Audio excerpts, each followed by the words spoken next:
Olá, eu sou Helenice Rocha, coordenadora do Grupo Oficinas de História, juntamente com o professor Marcelo Magalhães.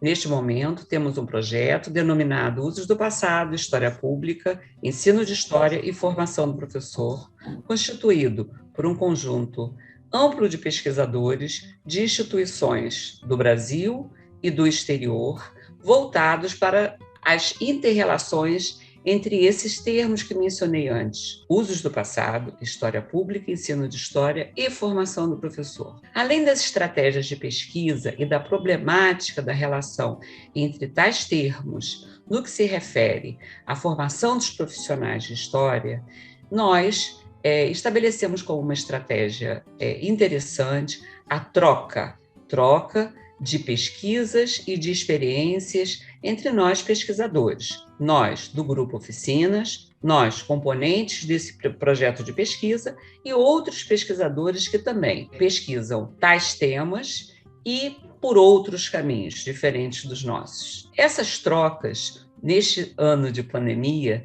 estão se realizando através de lives constituídas em um ciclo de debates. Esta apresentação que estou fazendo, ela está relacionada à abertura deste ciclo de debates, em que temos pesquisadores do Oficinas e pesquisadores externos a Oficinas apresentando suas pesquisas, suas reflexões, suas conclusões relacionadas à temática do projeto.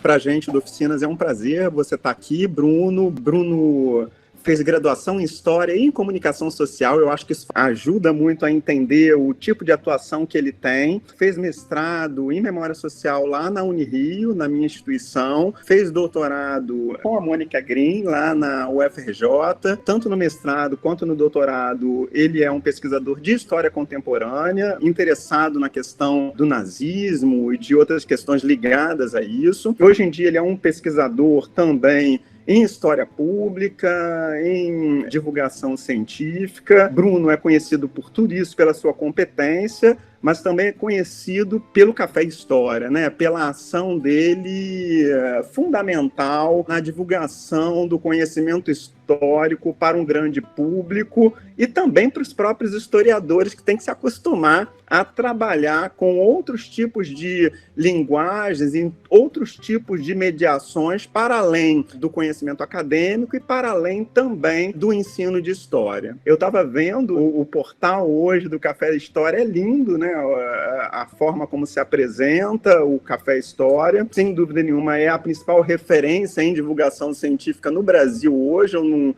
não tenho a menor dúvida sobre isso. Isso se deve ao papel desse jovem e não tão jovem pesquisador que já lançou o Café História há 13 anos. Desde 2008, a gente tem o prazer de ter esse tipo de divulgação científica e de uma história para o grande público construída de maneira tão competente.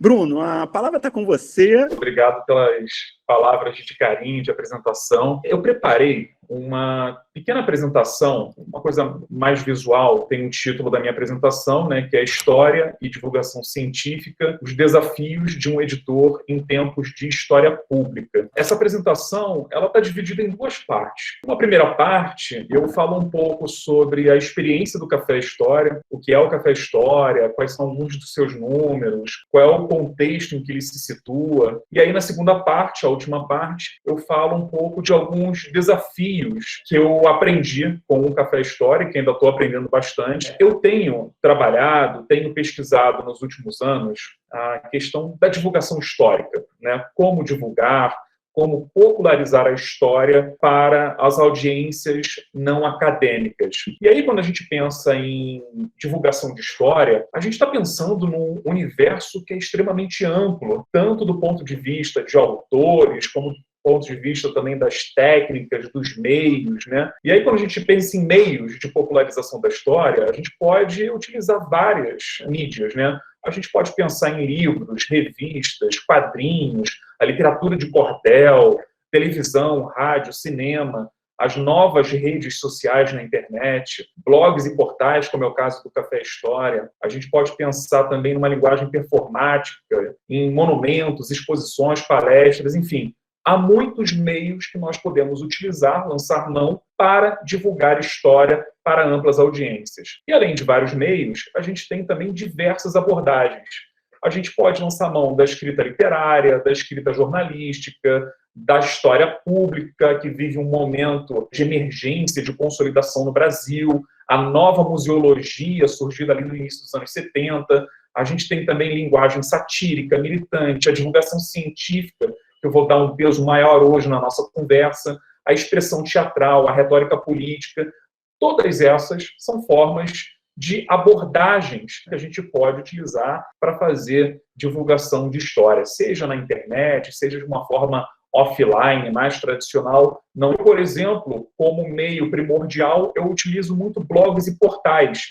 Mas, ao mesmo tempo, eu estou sempre combinando, por exemplo, texto com audiovisual, eu utilizo fotos com podcasts, então isso é um grande laboratório. E, em termos de abordagem, embora eu utilize fundamentalmente a perspectiva da divulgação científica, eu estou muito imerso, trocando com o campo do jornalismo e, principalmente, com o da história pública. Então, na verdade, o que a gente tem é a convergência de meios e de abordagens possíveis. Eu acho que essa permuta ela só faz enriquecer o nosso trabalho de divulgação. Quando a gente fala em divulgação científica, quando pelo menos eu falo em divulgação científica, eu estou me referindo basicamente àquela comunicação da ciência que é feita por pesquisadores ou por mediadores, como é o caso de jornalistas, e que é voltada para públicos não especializados, públicos extra-acadêmicos. Feiras científicas, exposições, documentários, revistas, blogs, podcasts, notícias, livros e palestras podem ser apontadas, listadas, como as formas mais comuns de divulgação científica, aquelas que a gente tem mais contato. E a divulgação científica ela vai privilegiar os aspectos da difusão dos saberes institucionalizados. E essa divulgação científica, ela possui uma função formativa no espaço público. Citando um exemplo de divulgador científico, a gente tem o caso do Átila Yamarino. Eu tenho certeza que todo mundo hoje conhece o rosto do Átila, não só por conta do canal que ele tem no YouTube, e que ele abastece semanalmente com vídeos espetaculares, didáticos, objetivos, acessíveis do ponto de vista da linguagem e da produção de conteúdo. Mas o Átila também, por conta dessa pandemia terrível do novo coronavírus, tem ocupado cada vez mais auditórios de programas de TV e tem também produzido colunas para grandes jornais, como é o caso do Globo. Então a gente se acostumou hoje a escutar o Átila Yamarino, que é um grande caso hoje no Brasil de divulgação científica. A especialidade dele é microbiologia. A divulgação científica, ela se diferencia de um outro tipo de comunicação da ciência, que é a chamada comunicação científica. A comunicação científica, ela pode ser definida como aquela comunicação da ciência que é feita entre os próprios pesquisadores. E esse tipo de comunicação tem o objetivo de compartilhar resultados, experiências e informações no interior da comunidade científica. Por isso, ela é também chamada de comunicação entre os pares. Então, periódicos científicos, teses, conferências, simpósios e workshops são os mais tradicionais formatos e meios da comunicação científica. A gente está muito acostumado com esse tipo de comunicação. Quando a gente vai para um simpósio nacional de história, apresentar um trabalho num ST, né? O que a gente está fazendo é a comunicação científica. A gente aqui reunido hoje, nesse grupo, o que a gente está fazendo é a comunicação científica. É importante dizer que, apesar das diferenças, e que são diferenças importantes, que não podem ser desconsideradas, as fronteiras entre esses dois tipos de comunicação, elas são porosas. É uma divisão que nos ajuda a perceber as particularidades de cada uma dessas estratégias de comunicação, mas essas fronteiras elas estão o tempo inteiro passando por deslocamentos. Se a gente pensar, por exemplo, no caso do século XIX, essa divisão entre divulgação e comunicação científica ainda não existia, mesmo porque os públicos eram bem menos evidentes do que são hoje. A gente ainda estava criando uma certa clivagem desses públicos, a área da divulgação científica, que era então chamada de vulgarização científica, ainda estava se consolidando, assim como a própria ciência no final desse século XIX estava também se institucionalizando, se formalizando de uma forma que a gente conhece muito bem hoje. Então, essas fronteiras sempre estiveram em deslocamento. E hoje, no século XXI, principalmente com a emergência de novas tecnologias da informação e da comunicação, algumas que nem são tão novas assim, mas os regimes informacionais têm ensaiado uma aproximação dessas duas comunicações. A gente pode traçar várias hipóteses do porquê isso está acontecendo. Na minha opinião, isso tem muito a ver com o fato de que tanto aqueles que trabalham com divulgação científica quanto os que trabalham com comunicação científica têm utilizado os mesmos meios. Então, podcasts, canais no YouTube, reuniões remotas, né? E por utilizarem os mesmos meios e as mesmas mídias com cada vez mais frequência, esses dois tipos de comunicadores, eles começam a lidar com desafios que também são muito parecidos, né? Então, isso faz com que eles se aproximem em termos de busca por soluções, de problematizações. Acho importante a gente diferenciar uma comunicação da outra, mas manter sempre no nosso horizonte que isso é uma grande troca. Eu sempre dou o exemplo da minha querida amiga Roberta Cerqueira, historiadora e que é editora executiva da revista Manguinhos, da Fiocruz.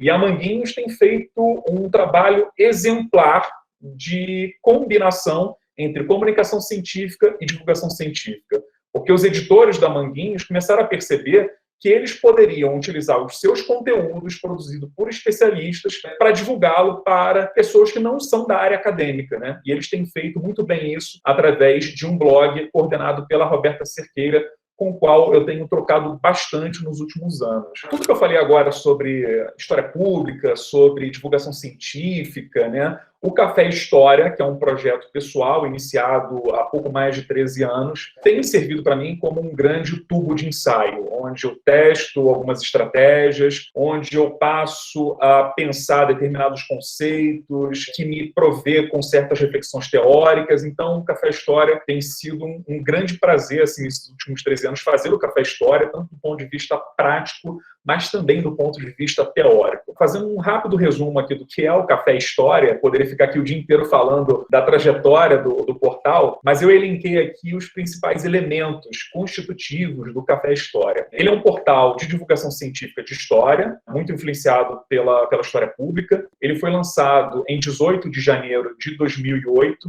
Eu tinha acabado de me formar em História e Comunicação Social. A composição do Café História, basicamente, ele é formado por um editor-chefe, que sou eu, a subeditora, Ana Paula Tavares, que é a minha companheira, que está licenciada nesse momento do Café História. E temos vários tipos de colaboradores, autores, autoras. E nós temos em mente sempre o nosso público, né? E o nosso público é um público adulto, que tem ao menos o ensino médio completo e que se interessa não só por história, mas também por temáticas ligadas à cultura e à sociedade. O Café História hoje tem 3 editorias principais: artigos, bibliografias comentadas e entrevistas. Além dessas 3 editorias, a gente tem uma seção de notícias, onde a gente dialoga muito com uma abordagem de divulgação científica, que é o jornalismo científico. Então, a gente produz muitas notícias sobre o campo da história, eventos que estão acontecendo, lives que vão acontecer, novos estudos, novas interpretações, né? Então, tudo isso gera pautas para o Café História. Nós temos uma grande conquista nos últimos anos, que é o estabelecimento de uma periodicidade. Isso é fundamental para qualquer projeto de divulgação científica e de história pública, e a nossa periodicidade é semanal. Toda segunda-feira, a gente publica o que a gente chama de um texto especial. E aí pode ser um artigo, uma bibliografia comentada ou uma entrevista. E aí depois, de terça a domingo, a gente publica notícias no nosso portal. Tenho feito um enorme esforço de internacionalização da plataforma. Eu lancei, tem mais ou menos 1 ano e meio, uma versão em inglês do Café História, com conteúdos que nós produzimos originalmente nessa língua, ou que nós traduzimos do português para o inglês. E nesse trabalho de tradução, quem nos auxilia bastante é uma empresa britânica chamada TiraText, e ela é especializada na tradução de textos acadêmicos. Então, um certo dia, a TiraText me enviou um e-mail e disse o seguinte: Bruno, gosto bastante do teu trabalho e tal, e queria saber se você não tem a intenção de produzir material em inglês. E aí eu conversei com o editor da Tiratex e falei, olha, eu tenho um grande interesse em fazer isso, só que eu tenho um problema. O Café História hoje ele é uma organização sem fins lucrativos. Ele não monetiza o seu conteúdo. Então, por mais que eu queira construir esse perfil internacional em inglês, eu não tenho como fazer isso. Mas achei que era um contato importante e aí eu fiz uma contraproposta. Eu disse, olha, o que a gente pode fazer aqui é uma parceria. Eu divulgo o serviço de vocês, da Tiratex, para o meu público acadêmico, principalmente, e vocês traduzem uma vez por mês um texto do Café História. Eles gostaram da ideia e tem dado super certo a parceria. Então, isso tem ajudado bastante no nosso projeto de internacionalização do Café História e de alcançar um público maior do que aquele que domina a língua portuguesa. Temos também um grande esforço pela profissionalização do Café História. A gente obteve recentemente o número de SSN, que é um reconhecimento, é uma legitimidade que a gente conseguiu obter junto ao IBICT aqui no Brasil, e é um número muito conhecido para quem trabalha com publicações seriadas.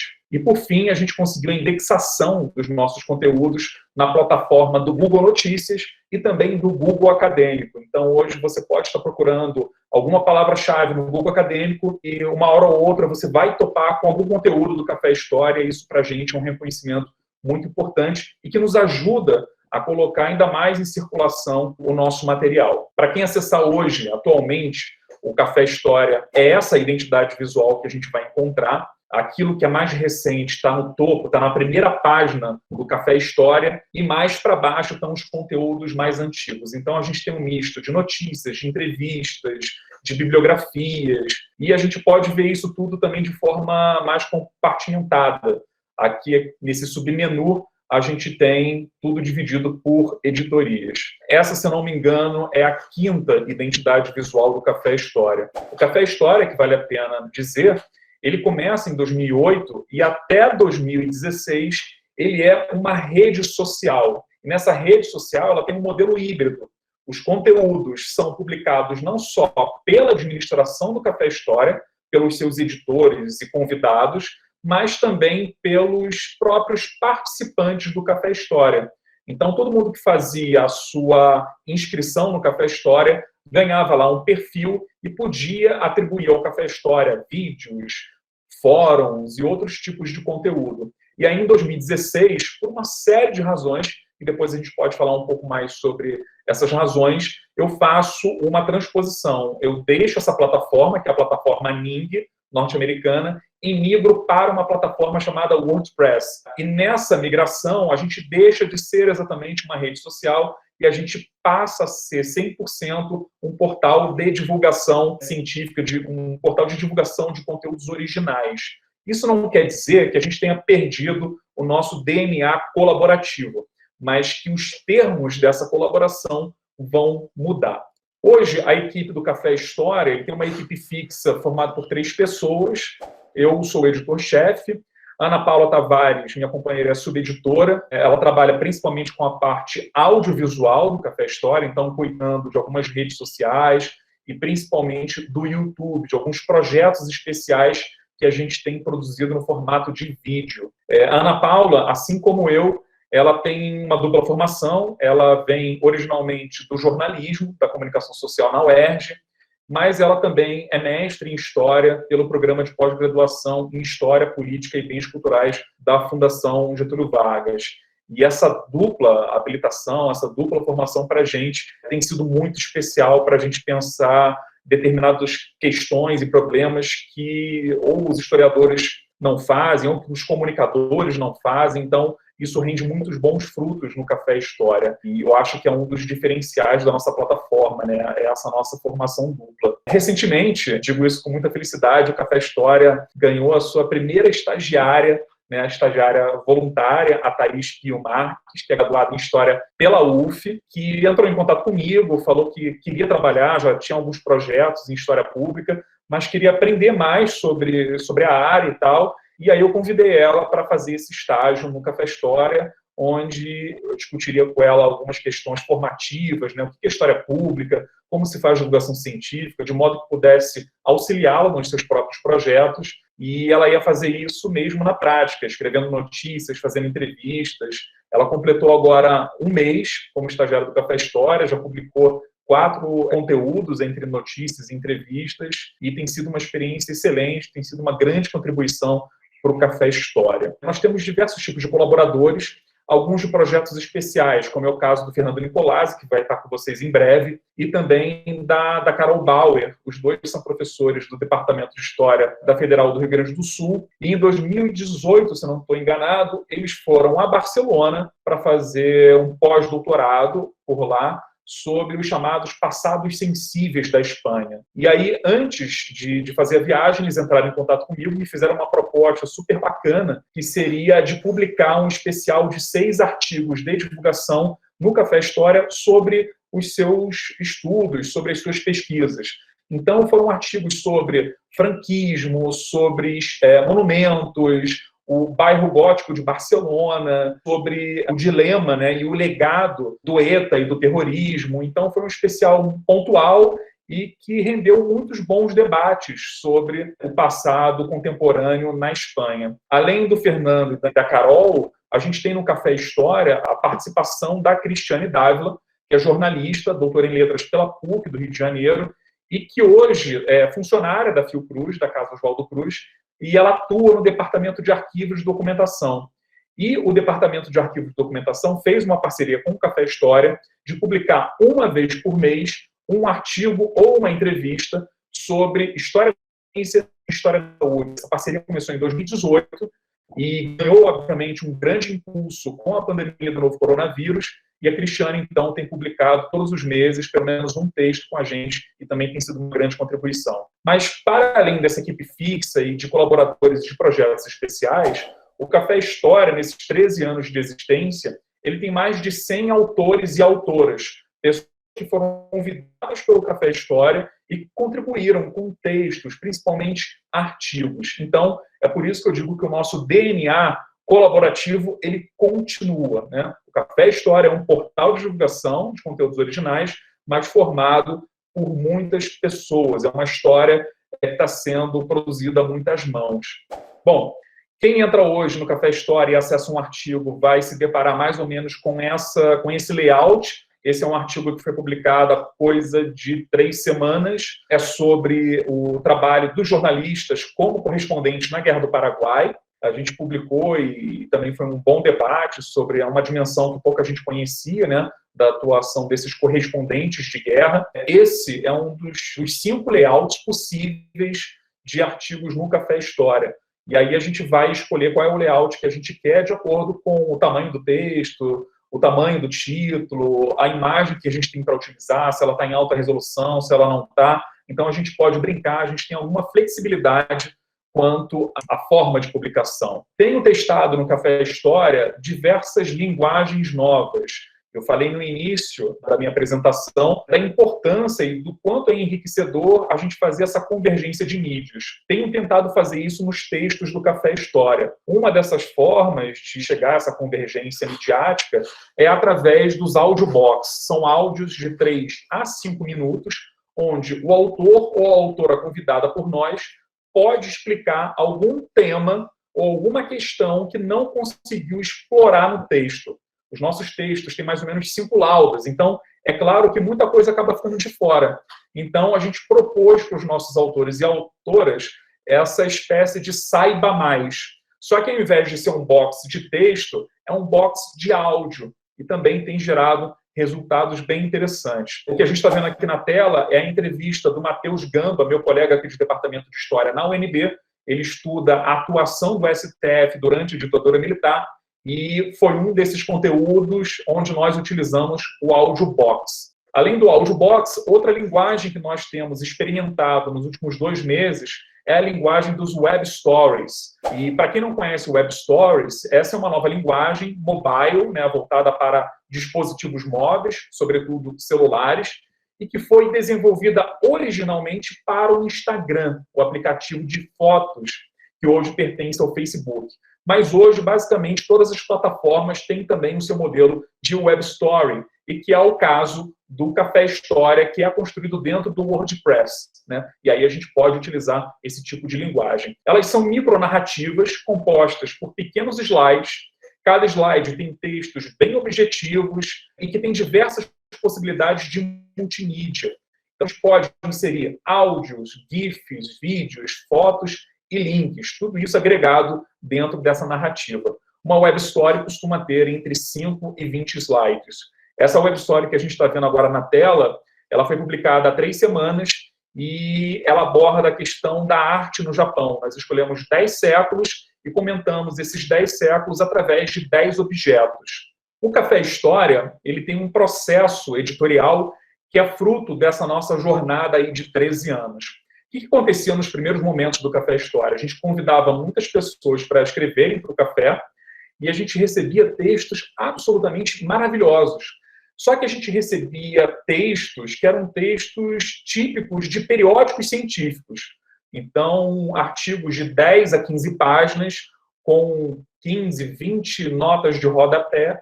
Então, eram textos bons do ponto de vista qualitativo mesmo, mas ele não tinha o formato de divulgação científica. E aí a gente elaborou um guia do colaborador. Esse guia ele é inspirado nos famosos manuais de redação dos grandes jornais brasileiros, que foram surgindo aí no final da década de 70. Então, é o guia de redação do Globo, da Folha de São Paulo, do Estadão. Esse modelo nos serviu para a construção do nosso próprio guia. E o principal objetivo desse material é apresentar os nossos autores e autoras as características do modelo de divulgação científica em história do Café História. Esse guia, obviamente, ele é muito mais objetivo que um guia dos grandes jornais que eu citei. O nosso guia ele tem basicamente 2 páginas. Essa é a versão de 2019 do guia. Ela está passando agora por uma reformulação.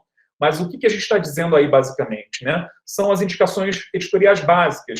Qual o tamanho do título, caracteres, o que eu devo colocar no subtítulo, que tipo de bibliografia eu posso inserir, posso utilizar notas de rodapé ou não, como deve ser um texto de divulgação científica do ponto de vista da abordagem, da técnica de redação, como escolher as imagens, né? Se eu posso publicar qualquer tipo de imagem, se pode ser de um banco de imagens gratuitos, né? Então, a gente faz esse tipo de orientação através desse material. E isso tem ajudado muito o Café História, porque faz com que a gente receba um texto muito mais pronto para publicação. Ainda assim, todo texto que chega às nossas mãos passa por um processo editorial. Esse processo editorial consiste em 6 etapas. Tudo começa com um convite, a gente não recebe artigos em fluxo contínuo, a gente faz um convite para algum autor ou autora, em seguida a gente recebe o material original, e aí começa uma redação que passa por mim, pela Ana Paula e pela Thaís. É uma revisão editorial, mas também uma revisão de conteúdo. Então, a gente fala para o autor, olha, esse conceito não está muito bem explicado, essa palavra a gente precisa construir um glossário para ela, está faltando alguma coesão entre esse parágrafo e o outro. Então, a gente tenta empregar esse tipo de olhar nesse texto, né? E aí é fundamentalmente a nossa visão do que é um texto de divulgação científica, onde tem que ter ali uma questão, obviamente, muito bem apresentada, com começo, meio e fim, objetiva, linguagem acessível, mas a gente não pode abrir mão de determinados elementos daquilo que a gente considera fundamental no campo da historiografia, né? Que é a questão da problematização, que não sejam textos apenas de curiosidade, de pitoresco, né? Mas que tenha esse fator crítico.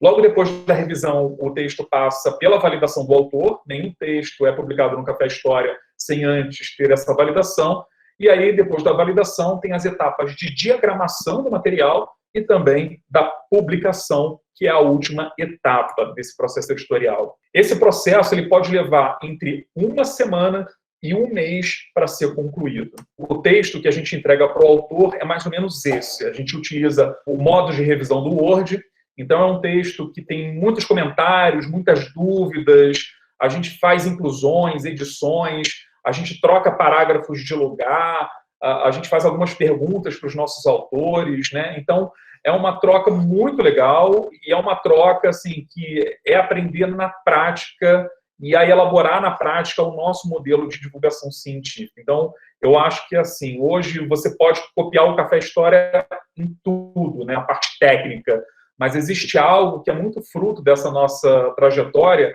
é esse processo junto aos nossos autores, né? A nossa aprendizagem de como fazer um texto de divulgação científica. É claro que a gente tem grandes veículos que nos inspiram, que é o caso da revista FAPESP, a saudosa revista de História da Biblioteca Nacional, que era uma grande parceira do Café História, com a qual a gente aprendeu muito, mas é isso, é esse mix de referências, de autores em colaboração que a gente vai aprendendo a fazer esse nosso modelo. Alguns números rapidamente do Café História. Nós temos, nesses 13 anos, mais de 15 milhões de acessos. Diariamente, recebemos entre 10 e 25 mil visitantes.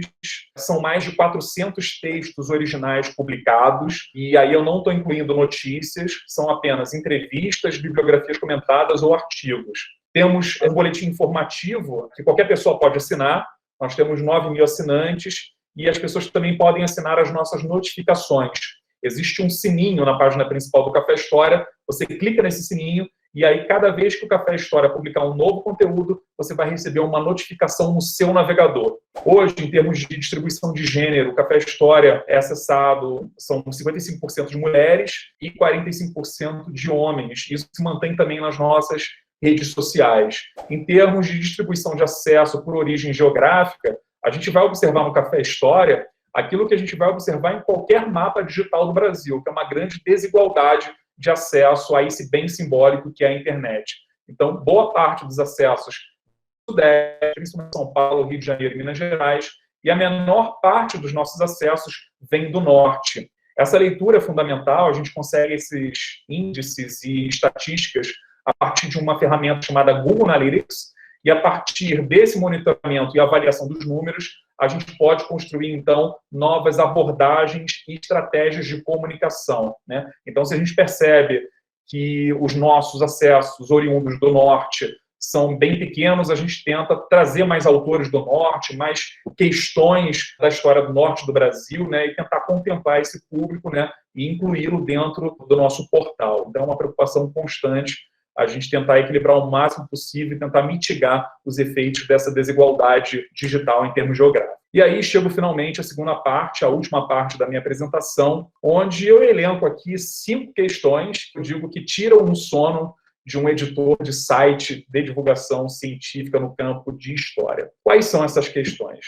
A primeira questão é o impacto acadêmico. É muito comum que textos de divulgação científica citem, façam referências a artigos de comunicação científica. Isso é muito comum.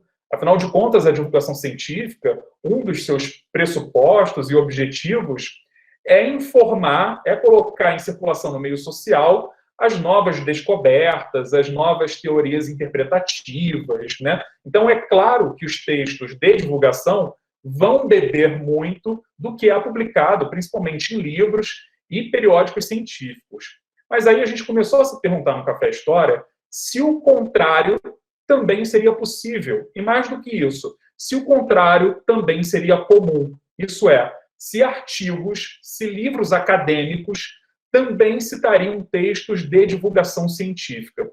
E o que a gente descobriu é que isso não só é possível, mas como, no caso do Café História, tem se mostrado algo muito frequente. E a gente começou a ficar mais atento a isso em 2017. Nós publicamos um artigo da Ellen Nunes, que é uma doutoranda em História da FGV no Rio, e ela tem um trabalho incrível sobre o Programa Nuclear Brasileiro. E aí a gente publicou um artigo chamado Brasil Atômico, contando o que era a história do Programa Nuclear Brasileiro, e um ano depois nós fomos surpreendidos com a citação desse artigo, um artigo de 5 laudas de Word, publicado num veículo de divulgação científica, num periódico russo, e que era publicado em inglês e russo. E aí a gente começou a investigar que outros conteúdos do Café História, conteúdos de divulgação científica, também seriam citados em outros produtos de comunicação científica. Esse é um mapeamento que eu ainda estou terminando, mas eu cheguei nos últimos 4 anos que eu consegui mapear dos 13 do Café História há cerca de 83 textos de divulgação científica publicados no Café História e que foram citados ou referenciados em outros produtos de comunicação. Livros, workshops, comunicações em congresso, mas principalmente artigos publicados em periódicos científicos, né? Então, isso tem nos levado a pensar o porquê isso acontece. Depois a gente pode falar um pouco mais sobre isso. A gente tem várias hipóteses, né? E uma das nossas hipóteses é que o veículo de divulgação científica ele consegue colocar no meio público, no meio social, em circulação, os resultados provisórios ou recém-divulgados de uma pesquisa de forma muito mais rápida do que um periódico acadêmico, né? Essa é uma das nossas hipóteses. A outra hipótese é que a nossa linguagem ela é muito mais dinâmica, né? E ela tem mais visibilidade no meio público. Então, isso facilita para os pesquisadores ter acesso a determinadas pesquisas que são muito recentes, muito novas, né? Mas a gente ainda está elaborando ainda do porquê isso acontece. Mas para a gente é muito importante porque mostra justamente que a divulgação científica pode ter um impacto significativo na comunicação científica, né? Naquilo que nós fazemos dentro da universidade, dentro dos nossos departamentos e programas de pós-graduação. E aí isso me leva de novo àquela questão que eu coloquei lá no início, né, de como essas fronteiras são porosas entre a comunicação científica e a divulgação científica. A gente tem muito a aprender uma com a outra. A segunda questão que tira os sonos dos divulgadores científicos de história na internet diz respeito à adequação do conteúdo. E aí a questão é muito simples. Uma vez que o Café História é um projeto de divulgação científica, a minha pergunta é, seria pertinente produzir e divulgar conteúdos voltados para a comunidade científica de história e para os profissionais de história que atuam no ensino básico? Ou seja, será que o Café História, ainda que tenha como público prioritário e principal os não historiadores, será que faria sentido o Café História produzir conteúdo pensando no historiador profissional, seja aquele que está dentro da universidade ou aquele que está dentro da escola? O que a gente sabe é que boa parte dos nossos conteúdos, como disse inclusive o Marcelo no início da fala dele, são acessados, são consumidos por esse tipo de público também, que é o público especializado. Mas isso tem colocado para a gente uma grande questão. Em que medida a gente dialogar ou produzir diretamente para esse público pode nos fazer ficar muito dentro da nossa bolha, que é a bolha acadêmica. Porque o Café História ele quer falar principalmente para o não historiador. Só que ao publicar conteúdos que são voltados para professores e pesquisadores profissionais, a gente acaba ficando muito circunscrito à nossa própria bolha. A gente ainda não tem uma resposta para isso. O que a gente tem percebido é que a gente pode criar determinadas sessões dentro do Café História. E, na medida do possível, ao fazer a divulgação desse conteúdo, direcionar esse conteúdo para os nossos leitores que são historiadores. Isso é possível de fazer principalmente através de newsletter, né, de boletins informativos, onde a gente pode segmentar os nossos públicos. Mas quando a gente está falando de Google, quando a gente está falando de redes sociais, nem sempre isso é possível, né? Então, é uma questão que a gente tem pensado bastante, né, nas melhores soluções, porque a gente sabe que é muito importante o acesso dos professores. Eles utilizam o Café História e os seus conteúdos como recurso didático dentro de sala de aula. E a gente não quer perder de forma alguma esse tipo de leitor, de visitante. Ele é muito importante e a gente entende que o nosso conteúdo faz sentido para eles, né? Então, o que a gente está em busca aqui é de como fazer isso sem perder o nosso público prioritário. Terceira questão, aquela que eu considero a mais importante dessas 5, diz respeito à visibilidade dos conteúdos. Para que sejam efetivos os conteúdos publicados no Café História, em qualquer outro projeto de história pública ou de divulgação científica, eles precisam ser encontráveis. O pessoal do marketing digital adora essa palavra, os encontráveis, a encontrabilidade. E isso na internet significa estar bem posicionado, bem ranqueado nas redes sociais, em sites de referência e em mecanismos de busca. Antes de explicar um pouco isso, eu acho importante eu esclarecer quais são as fontes de tráfego de qualquer projeto na internet. A gente pode ter tráfego oriundo de uma fonte direta. O que é uma fonte direta? É aquele indivíduo que acordou hoje, uma quinta-feira, e pensou, vou acessar o Café História. Eu quero ver o que tem de novo lá. Esse cara, ele não precisa de nenhum estímulo. Por quê? Ele já tem uma relação de fidelidade com esse projeto. Então, ele acessa o Café História e esse tráfego, ele se chama tráfego direto. É um tráfego muito importante porque cria essa relação muito próxima com os nossos leitores. Eu, por exemplo, acesso todos os dias o Globo, a Folha de São Paulo, o Nexo Jornal. Eu não preciso de nenhum estímulo, porque faz parte da minha rotina. Então, esses são os acessos que a gente chama de diretos. A gente tem acessos que são através de e-mails, e aí é óbvio, quando você envia algum e-mail, algum boletim informativo, a pessoa clica no link e vai para o seu projeto. A gente tem também um tipo de tráfego que é chamado de referência, e a referência é muito legal porque é quando um outro projeto na internet, através de um hiperlink, direciona o leitor para o seu site. Então, esse é um tipo de acesso que é muito valorizado pelo Google, porque isso indica, supostamente, uma autoridade daquele site. Então, se muitos sites apontam para o Café História, isso quer dizer que o Café História é importante. Para a gente que faz análise de redes, isso é fundamental. A gente ver como essas autoridades são construídas na internet, através desses hiperlinks. Então, esse tipo de tráfego, pessoas que chegam ao Café História através de outros sites, essa fonte de tráfego se chama referência. A mais importante de todas para qualquer projeto, porque se trata de um tipo de acesso que é aquele que é mais sustentável, aquele que é mais regular, é o de procura, é o tráfego orgânico. É aquele acesso que vem de buscas em motores de pesquisa, como é o caso do Yahoo e principalmente do Google. Então, todo tráfego que vem do Google a gente chama de tráfego orgânico ou tráfego de pesquisa. E os dois últimos é o tráfego social, é aquele acesso que você recebe oriundo de divulgações feitas no Facebook, no Twitter, no LinkedIn, no Instagram, que também é muito importante hoje em dia, junto com o tráfego orgânico, eles representam aí cerca de 70% a 80% de todo o tráfego de um site. E, por fim, o chamado tráfego pago. Hoje a gente pode pagar, a gente pode impulsionar determinadas postagens na internet. Então, todo o tráfego que vem de posts pagos, a gente consegue também mapear e fazer o levantamento do que eles representam dentro do nosso projeto. E agora, voltando, já que eu fiz esse esclarecimento das fontes de tráfego, eu volto para esse processo editorial dentro do regime de internet. E essa publicação ela é composta por 4 passos, né?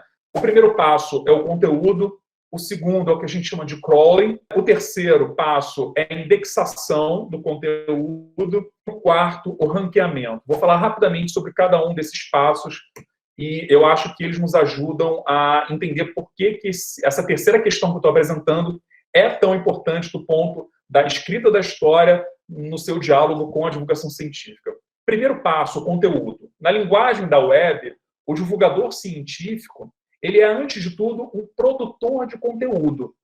Então, o processo de comunicação, quer ele aconteça num blog, num podcast, ou numa rede social como o YouTube, ele começa com a publicação de um conteúdo. Então, eu convido um autor, esse autor me entrega um texto e eu publico ele no Café História. Essa publicação é o primeiro passo desse processo. O segundo passo é o que a gente chama do crawling, ou a encontrabilidade desse material, o rastreamento, se a gente quiser traduzir para o português ao pé da letra. Uma vez publicado, esse conteúdo ele precisa ser encontrável para o público, para o leitor. Não basta a gente colocar um conteúdo na internet, ele precisa ser visto, ele precisa estar na vitrine. Cada conteúdo tem uma URL, um endereço específico, único e intransferível. Essa URL ela precisa ser encontrada pelos robôs e fazem parte do sistema ao qual o conteúdo pertence. Então, eu posso estar no Google, eu posso estar no YouTube, eu posso estar no Spotify. Cada um desses sistemas digitais e online, eles têm os seus robôs. Esses robôs, o que eles fazem? Eles procuram o tempo inteiro novos conteúdos.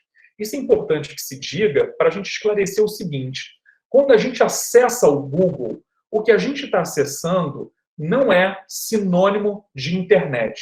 O Google, ele é um recorte da internet. O Google é tudo aquilo que os robôs conseguiram encontrar na internet e levar para o banco de dados do Google. Já que eu estou falando do Google, nesse caso especificamente, esses robôs, que a gente chama de crawlers, eles são chamados de Google Bots, né? Então, são pequenos códigos de programação e que eles são caçadores de conteúdo. Quando eu publico alguma coisa no Café História, alguns minutos ou algumas horas depois, esses robôs do Google, do Yahoo, do Bing, vão lá, vão identificar esse conteúdo e levar para dentro do banco de dados do Google. A terceira fase desse processo se chama indexação, a indexação do conteúdo. Nessa fase, o conteúdo é indexado pelo sistema. E aí, mais uma vez, pode ser o Spotify, pode ser o YouTube, o Google, não importa. Sempre vai ocorrer esse processo de indexação do conteúdo. E a indexação, ela nada mais é do que o ordenamento da informação que é rastreada.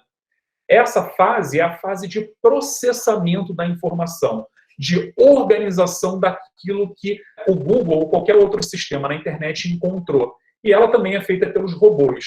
Então, os robôs, eles não só vão identificar um novo conteúdo na internet, levar para o banco de dados, mas ao levar para o banco de dados, eles vão identificar títulos, eles vão identificar cabeçalhos, o que é o corpo do texto, o que são parágrafos, o que são palavras-chave, e organizar isso dentro dessa plataforma. E, finalmente, o quarto passo, que é o passo do ranqueamento.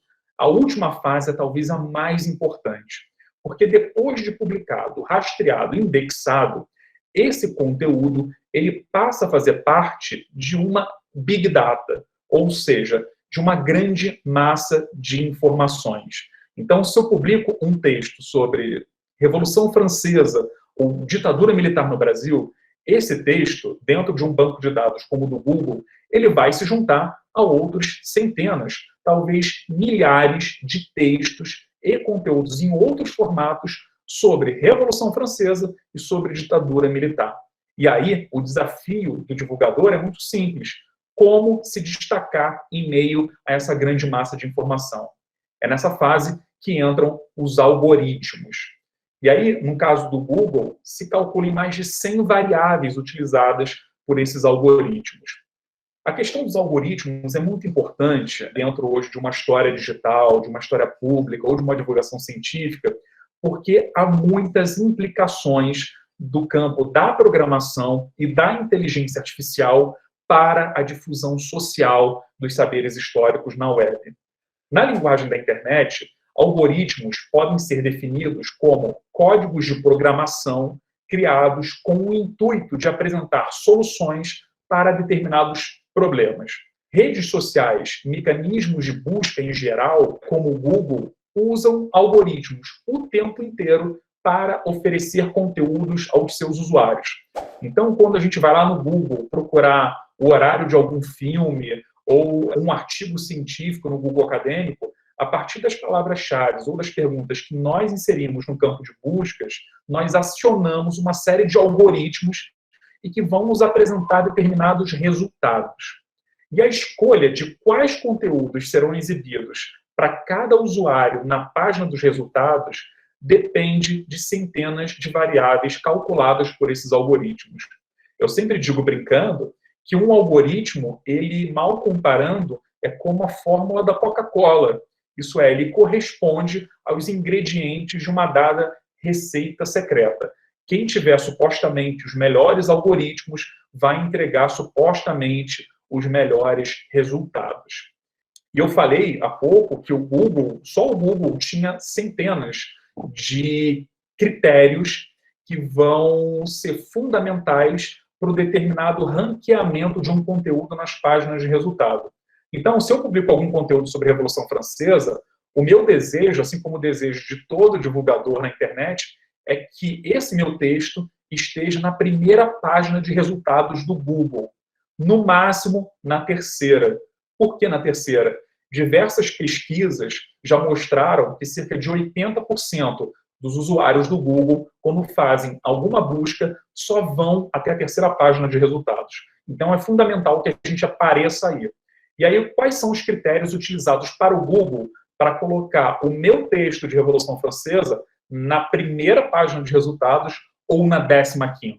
São vários, entre os quais a antiguidade de domínio, periodicidade da publicação, os backlinks, que são aqueles links que apontam para o meu site, e que isso vai constituir uma certa autoridade de domínio. Outro elemento muito importante é a velocidade de carregamento. Um site que carrega mais fácil, mais rapidamente, ele vai ser melhor ranqueado do que um site, uma página que demora mais tempo. O tamanho da página, se o conteúdo é original ou cópia de algum outro conteúdo existente na web, o uso de palavras-chave. Então, se eu estou escrevendo sobre a Revolução Francesa, para ficar dentro do meu exemplo, quanto mais esse texto tiver a palavra Revolução Francesa ou outras relacionadas, mais bem ranqueado tende ele a ser dentro do Google. Tempo de permanência do usuário, o design responsivo para mobile, isso se tornou fundamental, porque hoje 70% das pessoas no mundo inteiro acessam a internet por meio do celular. Então, o layout de um determinado site ele precisa ser o mais responsivo possível para uma tela de tamanho diminuto. A otimização de imagens, então uma imagem que é menos pesada para carregar, isso também vai ser fundamental para o Google ranquear melhor o seu resultado. Relacionado ao design responsivo para mobile, a gente tem hoje uma linguagem que se chama Accelerated Mobile Pages, que é o AMP. E o AMP, o que ele faz? Ele cria um espelho da tua página. Ele pega a sua página e reescreve ela de uma forma mais simples e que carrega muito mais fácil em conexões lentas, como, por exemplo, 3G. Isso, para países em desenvolvimento, é fundamental. A taxonomia adequada, se os teus textos são divididos em tags, em categorias. E, finalmente, um outro muito importante é o termo de privacidade. Hoje, todo site precisa ter um termo de privacidade. Indicar ao indivíduo que está acessando aquele site, aquela página, que há uma série de cookies, né? Que há uma espécie de obtenção de dados. Então, tudo isso precisa estar muito esclarecido.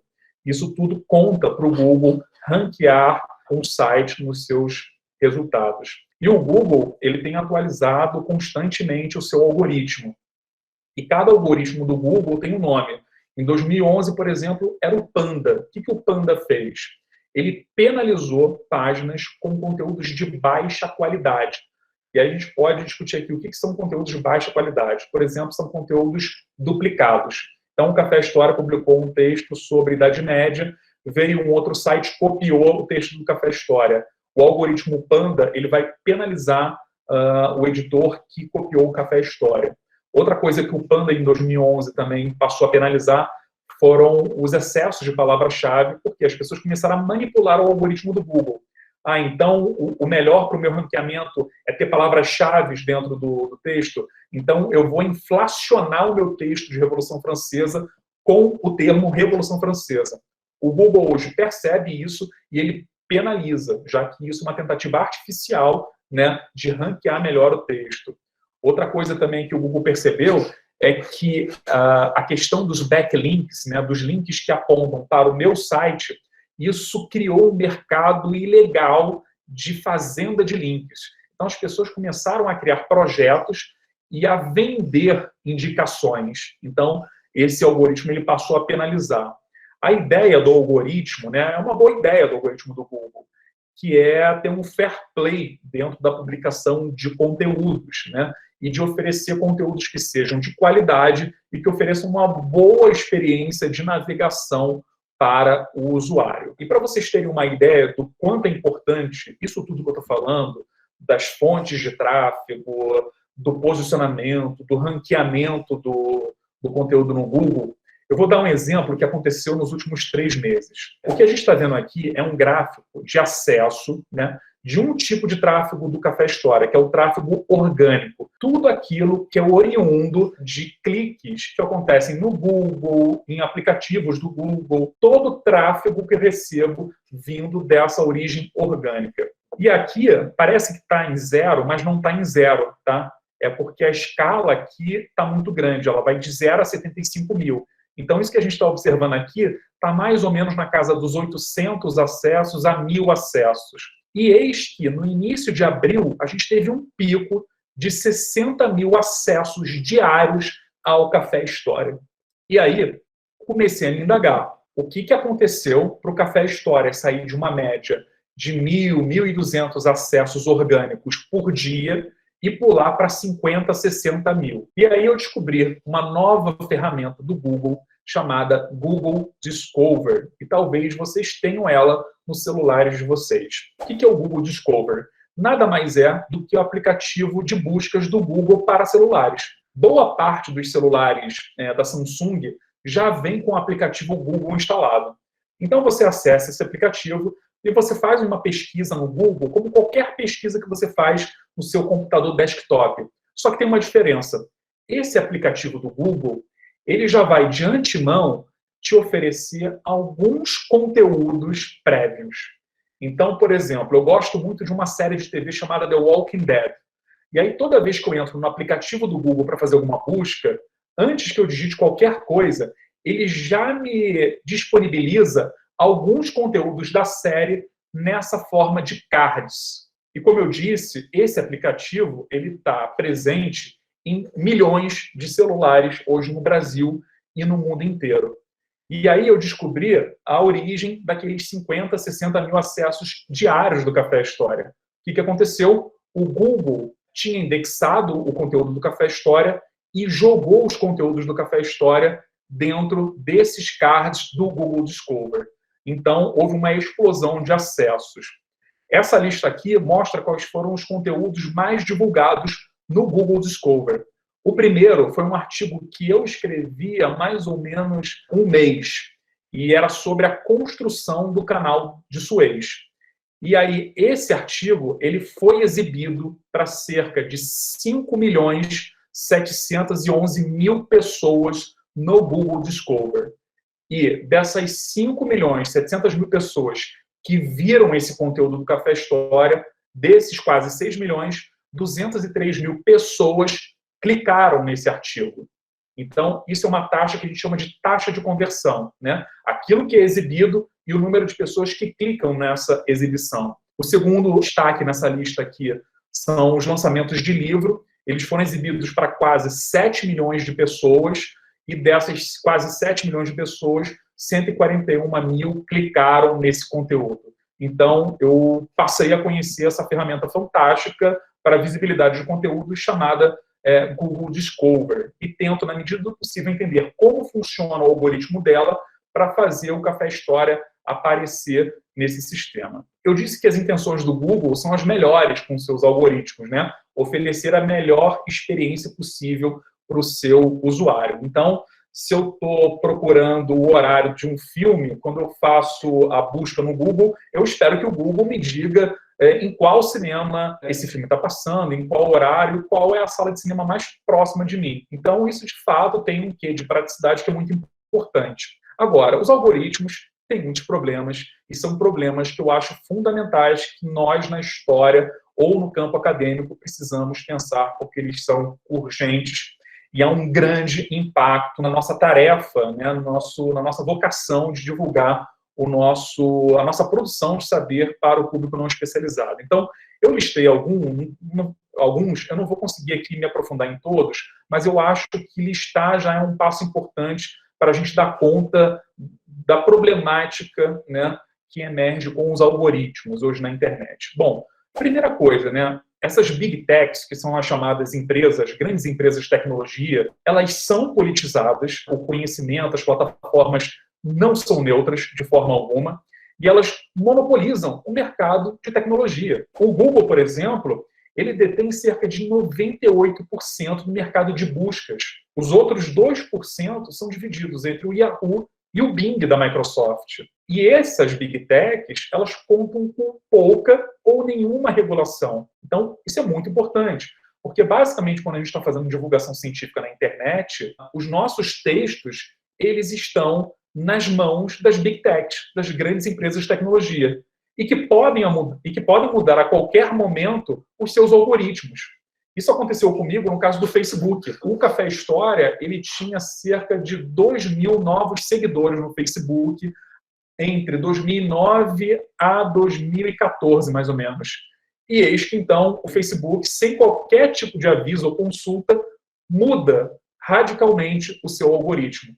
E desde então, eu passei de 1.200 novas adesões no Facebook do Café História para cerca de 60 ou 70 por dia. Se eu quiser divulgar mais o meu conteúdo no Facebook, o Facebook exige ou indiretamente me obriga a impulsionar os meus posts, ou seja, eu preciso pagar para alcançar a minha própria base de seguidores.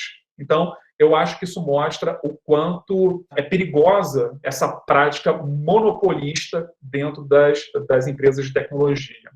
Outra questão, nós vemos aquilo que o algoritmo supõe que nós queremos ver, né? O algoritmo, ele faz um mapeamento da nossa experiência de usuário e entende, olha, é isso que o Bruno quer ver, é isso que a Ângela, o Marcelo, a Helenice querem ver sobre esse determinado tema. E aí nos oferecem esse material. E nem sempre isso funciona muito bem. Principalmente porque o algoritmo transforma o usuário com toda a sua idiosincrasia em uma experiência que é uma experiência puramente matemática e passível de previsibilidade.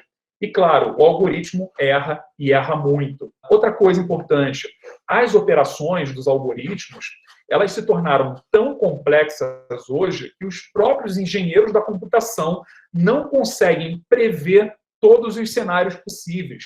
E isso acaba criando uma certa aura fantasmagórica da tecnologia, uma coisa quase sobrenatural da tecnologia e que esconde os critérios altamente politizados, né, de ranqueamento de conteúdo. Outra questão importante sobre algoritmos, as Big Techs, elas conseguem tudo isso a partir da retenção de nossos dados. Então, o debate agora sobre privacidade de dados está pegando fogo, principalmente na Europa, onde alguns parlamentos têm se levantado contra esses métodos, né, de coleta de dados dos usuários. E essas coletas são fundamentais para alimentar os algoritmos. As Big Techs, além disso, são caixas pretas. Elas não informam todas as variáveis.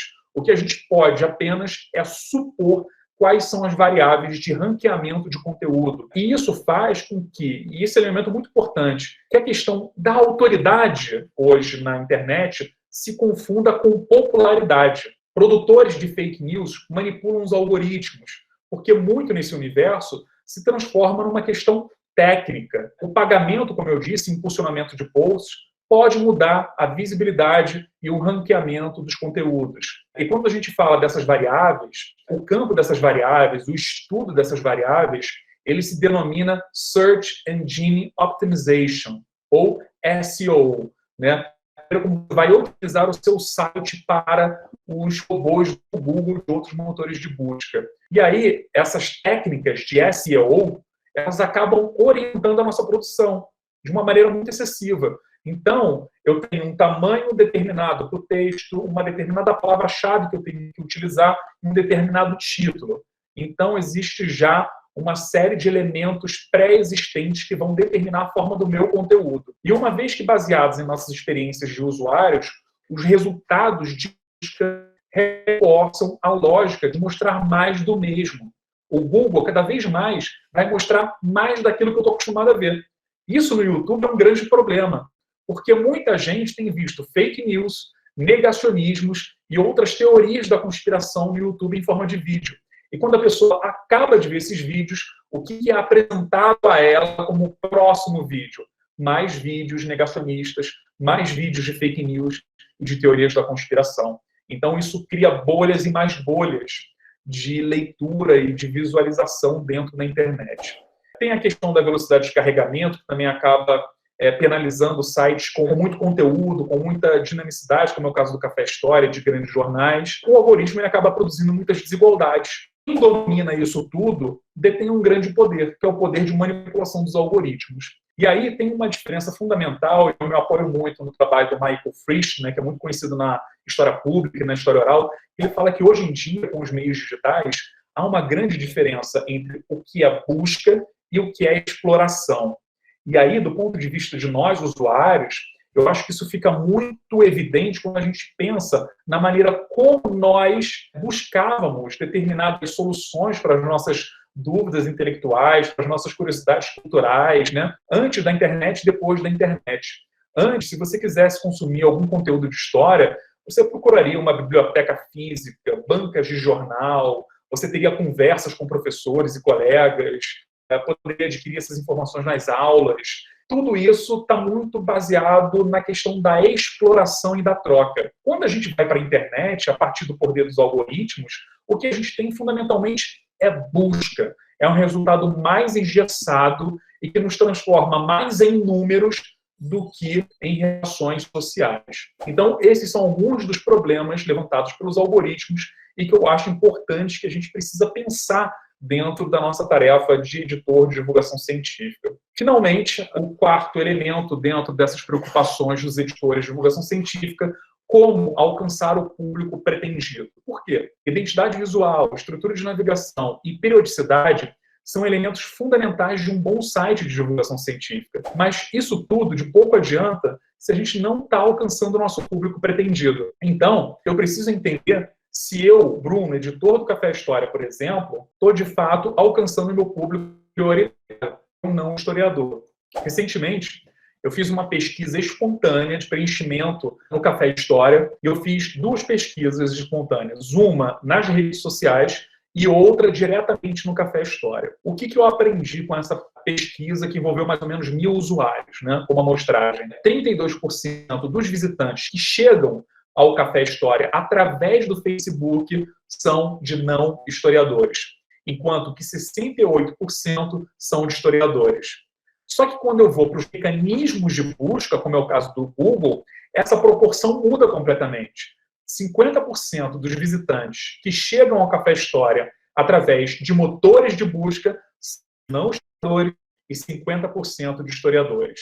Por esse retrato, eu começo a entender que no Facebook, nas redes sociais, é muito mais difícil para o Café História furar a bolha acadêmica. A mesma coisa não acontece no Google. Então, isso também nos ajuda a construir novas estratégias de comunicação para a divulgação de conteúdos. E a quinta e última questão que eu queria levantar hoje é da atividade de um editor de divulgação científica. A função de um editor de um site de divulgação científica implica muita responsabilidade. Por quê?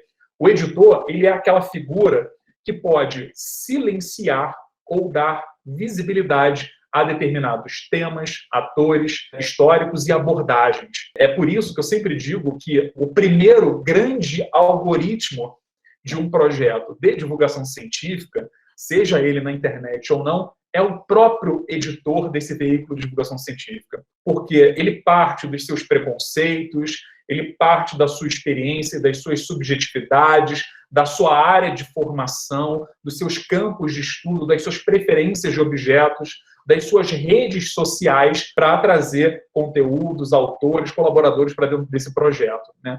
E aí, pensando nisso, eu comecei a fazer um mapeamento do Café História para tentar descobrir quem são os autores e autoras do Café História. Saber, por exemplo, se eu estou convidando mais brancos do que negros para colaborar com o Café História. Se mulheres ou homens são mais ou menos frequentes dentro desse grupo de colaboradores. Se eu estou trazendo mais pesquisadores do meu círculo do Sudeste e estou deixando de lado pesquisadores do Norte, do Nordeste, do Centro-Oeste. Então, estou fazendo um grande mapeamento que ainda não acabou para tentar entender como funciona esse grande algoritmo, que é um algoritmo do editor, né? E poder sair um pouco dessa previsibilidade e quebrar com essas amarras e, obviamente, por consequência, tornar o Café História um veículo de divulgação científica e de história pública muito mais plural, muito mais diverso e que contemple várias outras vozes que podem não estar sendo contempladas nesse momento. Então, como eu disse, são muitos questionamentos, alguns, como eu coloquei, estão em abertos, né? Mas a gente está muito atento a tudo isso que está acontecendo hoje dentro do campo da história pública, da história digital, para tentar construir uma experiência de fato que emancipe os nossos usuários, que dê conta das suas participações, que traga eles como colaboradores de fato para esse nosso projeto, né? Então, é muito mais do que simplesmente publicar um conteúdo na internet. Existe um universo todo que gravita em torno desses conteúdos que ganham vida depois que a gente dá um clique e publica eles na internet. Basicamente, é isso que eu queria colocar hoje para vocês.